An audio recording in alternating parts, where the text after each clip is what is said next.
Well, it's day 100 of harvest 2025. I think most of my neighbors are done, and I guess I'd have been done days ago too if I had a swather that didn't leave lumps of canola to plug the combine, or if I had a combine with a working reverser. Man, we have spent hours and hours unplugging this feeder and front rock beater. Some days you go for hours, never plugs up. A swath like this, I could cruise all day and never have a care in the world. But all of a sudden there's a little lump like that there, and I think that one will go through. Oh, maybe not. Oh yeah. But we are down to, what, 30, maybe the last 50 acres of canola swath to do. I will be so glad when that's done. Then I got 60 acres of straight cutting wheat at home, which should go pretty quick. If the weather cooperates, could wrap it up before the weather changes on the weekend. But, oh well, hopefully I'll get a chance to rest up here before the next feeder plug up. It's a miracle I haven't broken my back yet on that big wrench, because it takes every ounce of strength to pull that thing when that beater's plugged, let me tell you. Anyway, I better disconnect here and concentrate on what I'm doing. Catch you later.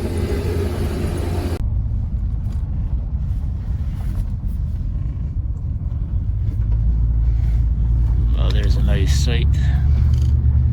A finished field of canola, I think.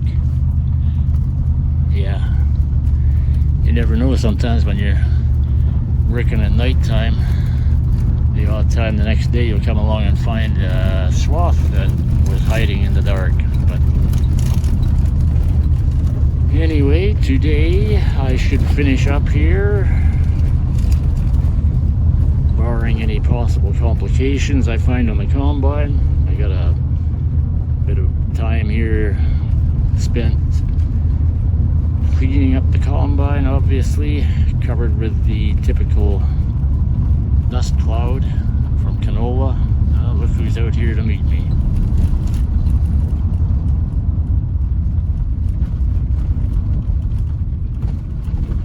Are you gonna move? There you go.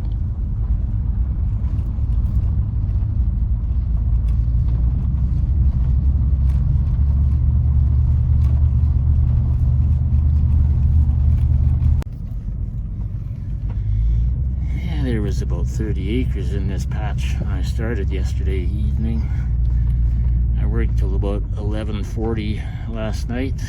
Could not stay awake enough to stay on the swath anymore, so I figured I better shut her down. Conditions were good though. Weather-wise, I could have worked all night, but obviously, yeah, look at the black dirt on there. That's the result of rain on the swaths. It does help break the swaths down, because remembering my earlier canola combining videos, you'll probably see that straw was not spreading well at all or breaking up. Well, now the straw is basically non-existent. When it comes out the back of that axial flow, it's pretty much turned to powder. Okay, we don't want to get too close, get in the dust cloud. Should be good. Alright, to be continued. Just another chapter in the Rooster 6 reality show.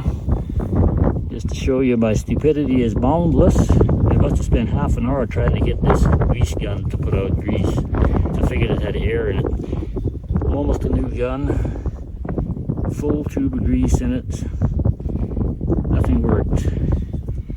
Finally, I got the brainwave to open it up and check, and found I had not removed the cap from the tube. I don't know if you can believe it. I can hardly believe it myself, but there you go. Anyway, after a whole lot of time and effort spent greasing, fueling, I think I might be ready to roll, so let's get at it. While we're warming up, just a little bit of history here. That's the big slough. Where the truck is parked was underwater. I think it might have extended up almost to where the combine is, and it went half a mile north to the end of the quarter. If you care to search back through my videos, I think, I forget the year, 2016, 15, somewhere thereabouts. It's called Boating on Former Farmland. We actually had a boat out there, and there was, I think, 6 of us paddling along all the way through here.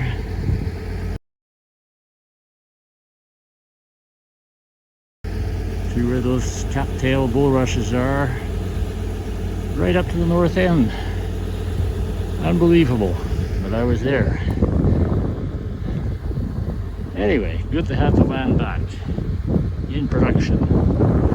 All that over there was inaccessible. There's 30 acres back there. We had to just let go because we could not get to it. All right, let's roll. Just a little bit of water left in that one. Used to be way out here, almost well beyond those cattails. Way back when. Notice all the dead water-killed poplars around there. They stood in water for several years, and that usually kills them off. But they'll be back. Anyway, grinding along here with numerous watt meter plug-ups. Way too much time spent on the big wrench, standing still. We're getting there, slowly but surely.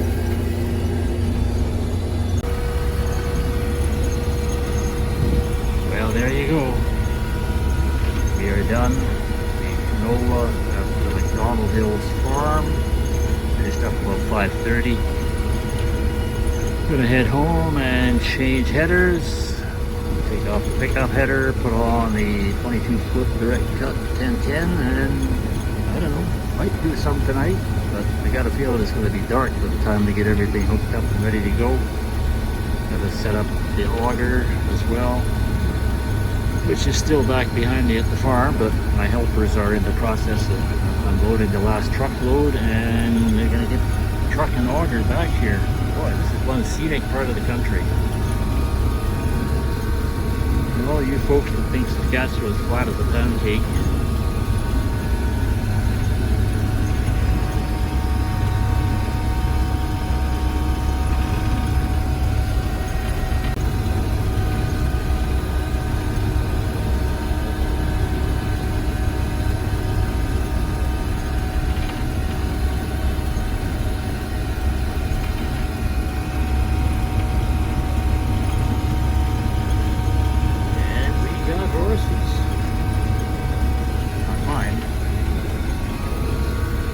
there.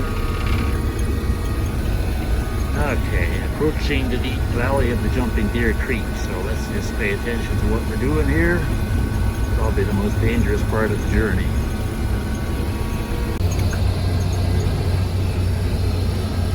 Okay, slow down here a little bit to run the camera on the first round of maybe the last day of combining. I changed headers obviously back to the 22-foot 1010.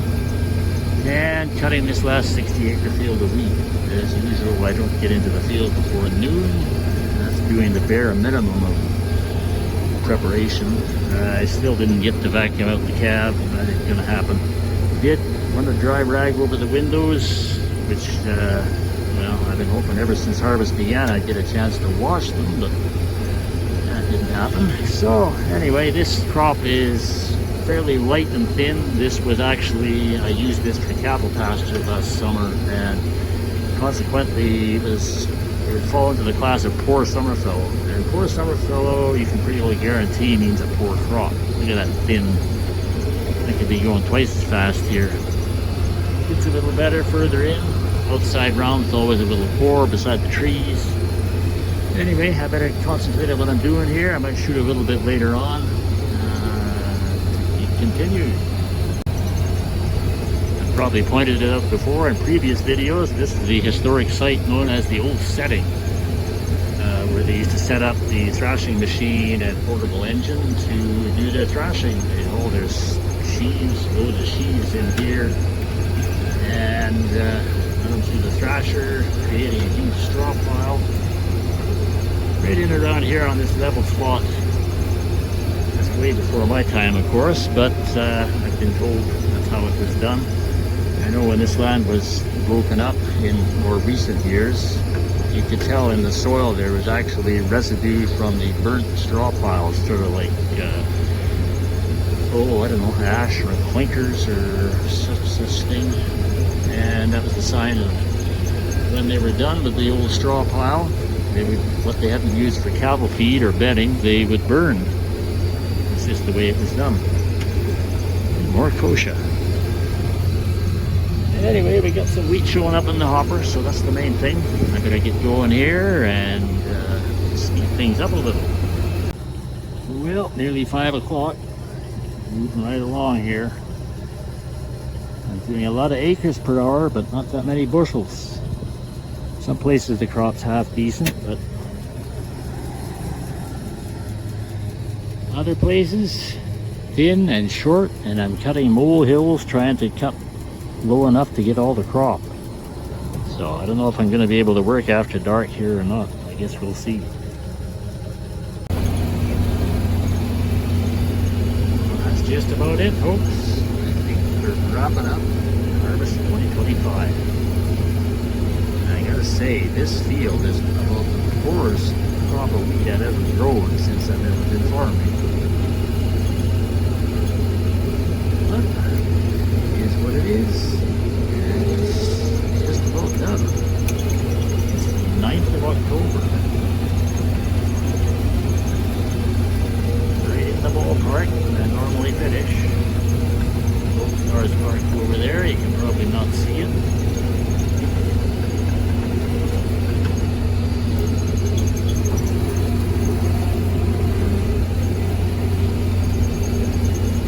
Some high-speed maneuvering. I was able to cruise 3.5 to 4 miles an hour on this crop, which I know for some is normal. My normal cruising speed is usually 2.5 or less miles an hour. This crop was light enough that to keep the combine anywhere close to full, and I needed to keep the speed up. So yeah, I cut through a few mole hills because it was very short, and it picked up a stone or two on the rock trap.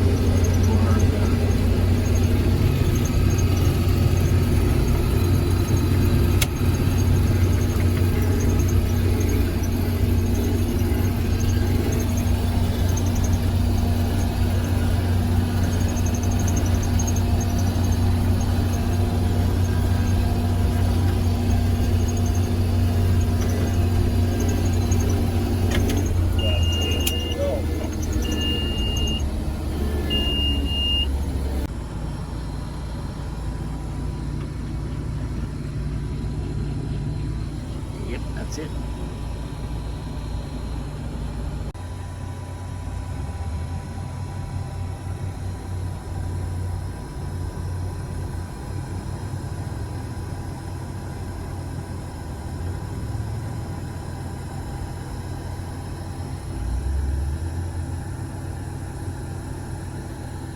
Okay, there goes the last load for 2025. So that'll probably be the end of this video here. I'm gonna find my way home through the pasture and call it a day.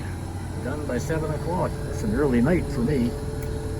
Anyway, thanks for riding along on this long and disjointed video. I'll try to get something edited together and maybe on the channel in a day or so. So we'll see you next time on the Rushdie 6 channel.